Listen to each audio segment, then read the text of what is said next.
பத்மஸ்ரீ, பத்மபூஷன் போன்ற பல்வேறு விருதுகளை வென்ற அபிநய சரஸ்வதி, கன்னடத்து பைங்கிளி என்றெல்லாம் ரசிகர்களால் போற்றப்பட்ட நடிகை சரோஜா தேவி தன்னுடைய 87வது வயதில் உடல்நலக் குறைவாக காலமாகி இருக்கிறார். பெங்களூருவில் உள்ள மணிப்பால் மருத்துவமனையில் அவர் சிகிச்சை பெற்று வந்த நிலையில் அவர் இன்று காலமாகி இருக்கிறார். பல மொழி திரைப்படங்களிலும், குறிப்பாக தமிழ், தெலுங்கு, ஹிந்தி உள்ளிட்ட மொழி படங்களில் 200க்கும் மேற்பட்ட திரைப்படங்களில் நடித்தவர். அது மட்டுமல்லாமல் இறுதியாக தமிழில் ஆதவன் திரைப்படத்தில் நடித்து ரசிகர்களின் கவனத்தை ஈர்த்தவர்.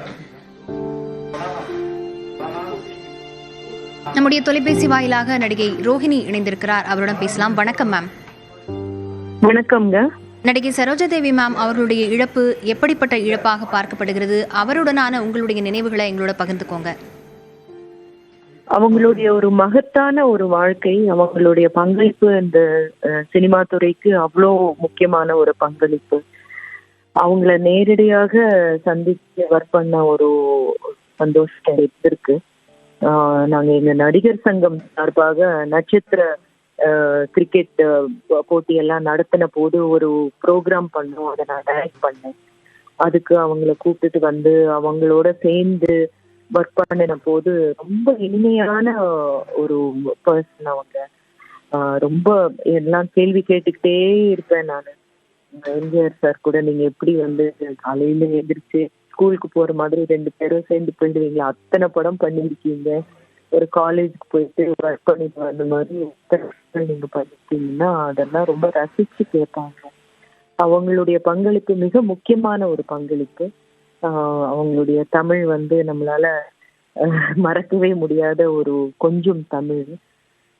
ஆஸ் அன் ஆக்டர் வந்து அந்த ஒரு ஃபேமையோ எதையுமே வந்து பெரிய ஒரு பளுவா தூக்கிட்டு தெரியாம இருந்திருக்கிற ஒரு ஆர்டிஸ்ட் அவங்க. அவங்களுடைய ஃபேமிலிக்கு என்னுடைய கண்டோலன்சஸ் தெரிவிச்சுக்கிறேன்.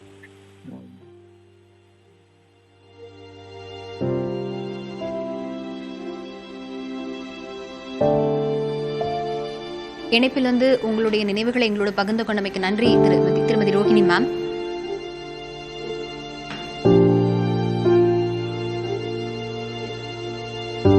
ஆயிரத்து 1955 ஆண்டில் தன்னுடைய முதல் கன்னட திரைப்படத்தில் நடித்த நடிகை சரோஜா தேவி அவர்கள் இன்று காலமாகி இருக்கிறார். தன்னுடைய 87வது வயதில் வயது மூப்பு காரணமாகவும் உடல்நலக்குறைவு காரணமாகவும் அவர் உயிரிழந்திருக்கிறார். இறுதியாக தமிழில் ஆதவன் திரைப்படத்தில் 2016 ஆண்டில் நடித்த அவர் அதற்கு பிறகாக திரையில் தோன்றுவதை தவிர்த்து வந்த நிலையில் இன்று உடல்நலக்குறைவு காரணமாக தன்னுடைய 87வது வயதில் காலமாகி இருக்கிறார்.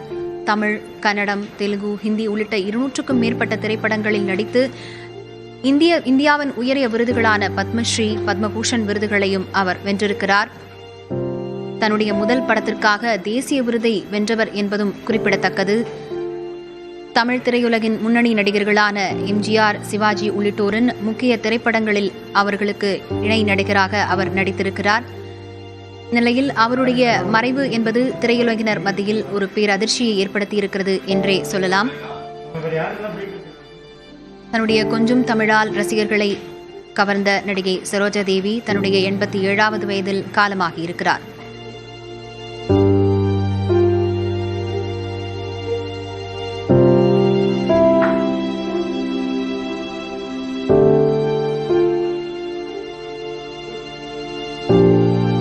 பெங்களூருவில் உடல்நலக்குறைவால் நடிகை சரோஜா தேவி காலமாகி இருக்கிறார்.